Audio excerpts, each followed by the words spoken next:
Во крлукот и во овците има леп, ама тешко се вади. Ова го кажуваат оние кои се одлучиле екзистенцијата за себе и својата фамилија да ја обезбедат преку чување на овци.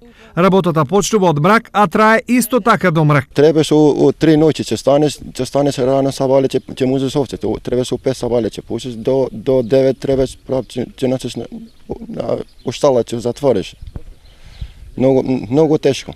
Зашо е тешко? Од сабајле, од 5 па вечер до 9. Цел ден се имате обврска?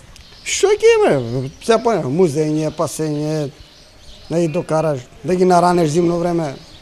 И тоа е работа. Но кога се нема друго, од нешто мора да се живее, па за многумина овчарството е единствен начин да се прехрани фамилијата. Па нема тамо Скопје работа, дојде тука овшаче работам, 300 евра платата дават, повише не дават.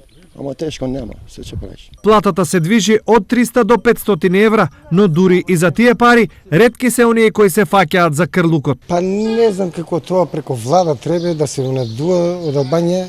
Доваѓаат луѓе, сакат да работат, ама наши тука па и прават проблеми, ги бркат.